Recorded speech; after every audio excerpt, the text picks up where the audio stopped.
Oh ya, menurut saya ya yang korupsi 371 triliun itu siapa itu namanya Gatel siapa itu saya lupa dan saya nggak ya.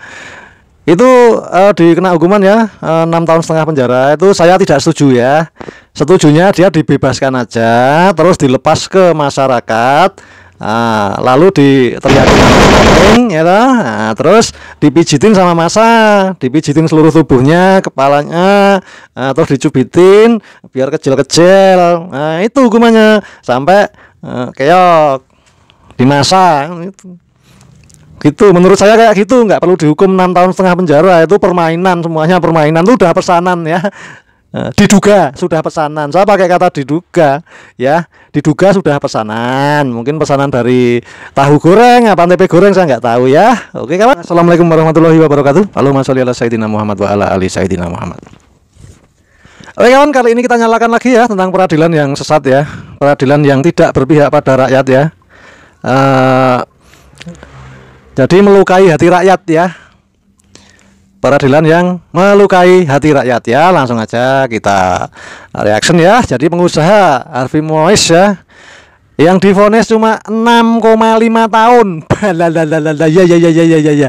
Korupsi 371 triliun ya, hanya divonis 6,5 tahun penjara ya oleh majelis hakim, padahal sudah merugikan negara 371 triliun dalam kasus korupsi apa itu? Pengelolaan tata niaga komoditas timah ya kalau nggak salah ya. Yang jelas korupsi 300 triliun gitu aja ya. Jadi vonis ini ya dinilai sama rakyat Indonesia, seluruh rakyat Indonesia ini adalah vonis yang dagelan ya. Vonis yang tidak serius ya, vonis brutal dan vonis nggak masuk akal, nggak nalar ya. Jelas-jelas nggak nalar ya, dan ini merusak dan jauh daripada rasa keadilan ya. Jadi rasa keadilan masyarakat sudah dirusak oleh vonis 6,5 tahun ya. Padahal ini nih ada nih ya videonya. Ada seseorang yang karena kelaparan ya, anak istrinya lapar dan dia sudah sangat kepepet sekali, dan dia terpaksa mengambil ayam punya tetangga tapi tidak izin ya. Maksud ya artinya ya, itu aja ketangkep warga, sama warga langsung dicubitin dan dipijitin ya sampai dia tertidur dan tidak bisa berpikir. Paham ya? Ini ada videonya. Oke, langsung aja kita simak.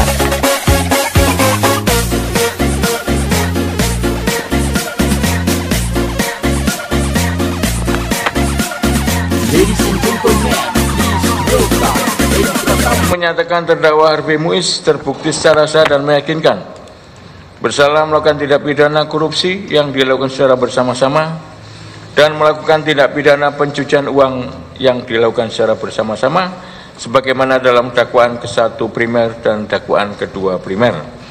2. Menjatuhkan pidana kepada terdakwa dengan pidana penjara selama 6 tahun dan 6 bulan dan denda sebesar 1 miliar rupiah dengan ketentuan apabila hukum denda yang tersebut rusak tidak dibayar akan diganti dengan pidana kurungan dirusak oleh selama oknum.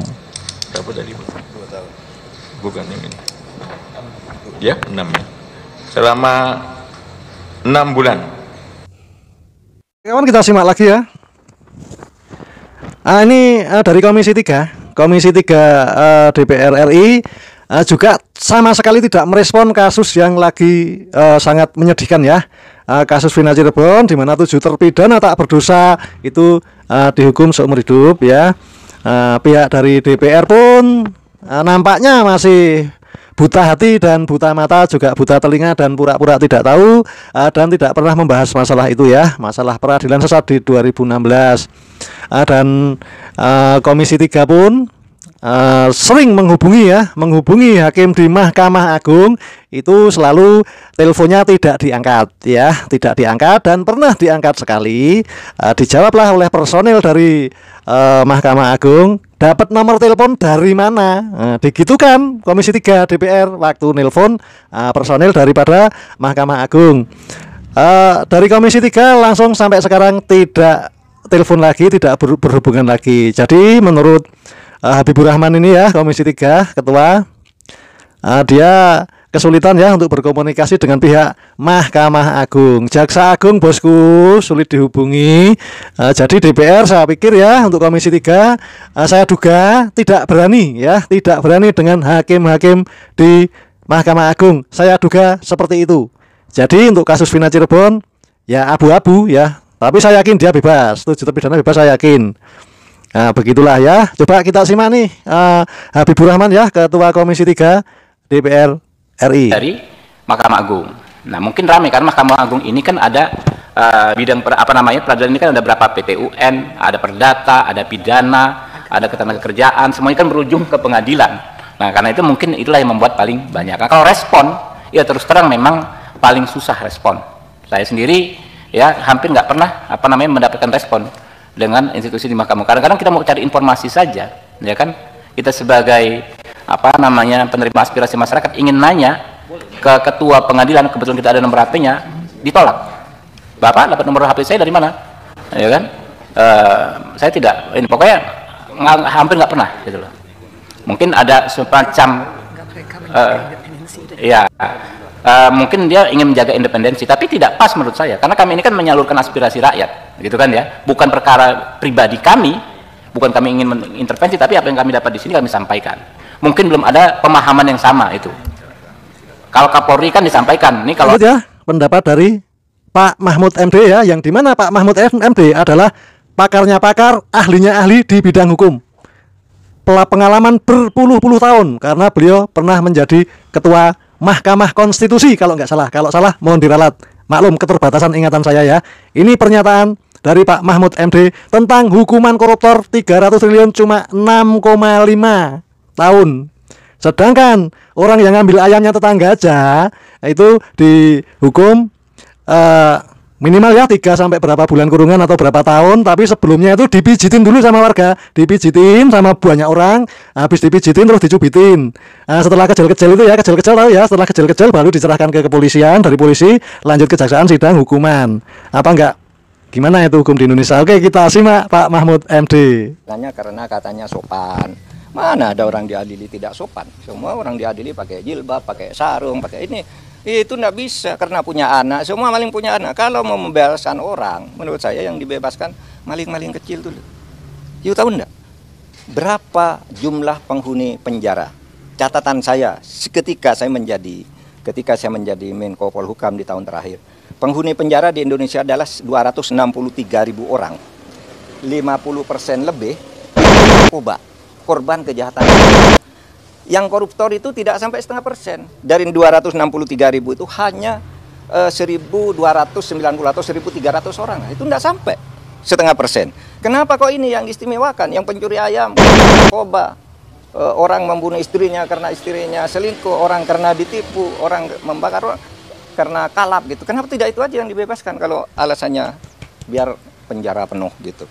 Ini tidak masuk akal semua. Mari kita rasional kalau ingin baik. Kalau enggak, langsung aja kita lanjut ya untuk penjelasan dari pakar hukum yang lain ya, dari ahlinya ahli hukum yang sudah sepuh, yang sudah tua, yang sudah pengalaman. Ibarat pepatah itu sudah makan garam 1 truk. Dan oknum-oknum hakim di sana itu pengalamannya itu baru makan garam 1 sendok, ibaratnya kayak gini, kayak gitu. Jadi ini pakar hukum ini ahlinya ahli, pakarnya pakar hukum yang sudah kaplak, sudah kawaan. Ini sudah ibarat kata itu sudah makan garam lebih dari 1 truk. Pengalamannya sudah luar biasa. Ini pernyataan beliau. LBI itu hukumannya berat semua ya, bahkan ada yang hukum seumur hidup dulu kan. Nah kalau sekarang 6,5 tahun itu ya mungkin dulu karena orang-orang hukum itu tidak belajar matematik, artinya nggak bisa ngitung. Kan harusnya semakin tinggi hukumannya, itu berpikir sederhana saja. Jadi kalau hukumannya ringan, pertama jaksa harus banding ya, artinya hukumannya ringan karena merugikan hajat hidup orang banyak tadi kan. Yang kedua ya, ada apa dengan putusan? Kok bisa setengahnya? Kalau setengahnya sekarang jaksa tidak banding, pertanyaan juga. Ya ini ada apa juga gitu. Nah yang ketiga gitu kan, kalau hukuman ringan ini dibiasakan tidak dibandingkan dengan putusan-putusan korupsi lainnya yang merugikan negara di bawah itu, hukumannya lebih berat dari itu ada sesuatu yang janggal gitu. Oke, jadi tidak logis ya Kang ya. Kalau kita bandingkan misalnya dengan Hambalang, Angelina Sondok, itu Angelina Sondok bahkan single mother ya. Dan anaknya masih kecil. Nah, alasan yang digunakan dia juga punya tanggungan keluarga tuh, itu sebenarnya alasannya bagaimana ya Kang? Semua orang punya tanggungan keluarga soalnya. Ya harusnya dipikirkan siapapun juga tanggungan keluarga punya tanggungan ketika tanggungan keluarga melakukan korupsi ya risiko gitu kan, siapapun juga ya entah laki entah perempuan dia korupsi dia pasti kebanyakan punya tanggungan keluarga, malah kan keluarganya ikut-ikutan juga. Jadi jangan dipertimbangkan ketika keluarganya dulu menikmati sekarang melakukan perbuatan ketahuan tapi dibebankan di seolah dikasihani, tidak, harus tanggung juga justru keluarga. Makanya itulah dihukum dikenal keturutsertaan, pencucian uang dan sebagainya. Artinya apa? Justru ketika dia punya tanggungan, dia harus pikirkan juga tanggungan lain, yaitu rakyat semesta ini kan. Jangan sampai rakyat tangis gara-gara hukumannya ya ringan begitu gitu. Iya, oke. Kalau misalnya kita bandingkan juga misalnya Kang Asep dengan kasus Asabri, merugikan negara 2,27 triliun, Jiwasraya 16 triliun. Nah, namun membuat tersangkanya itu dihukum penjara seumur hidup. Padahal itu kasus yang kita memang waktu ini lihat sudah besar ya kerugian negaranya. Nah, ini ada yang lebih besar lagi, tapi hukumannya ringan. Apakah memang seharusnya hukuman yang diterima itu seumur hidup, Kang Asep? Melihatnya bagaimana? Ya harusnya seumur hidup. Bahkan sebenarnya ya, ini tidak, kalau dibandingkan Asabri lebih ringan ya.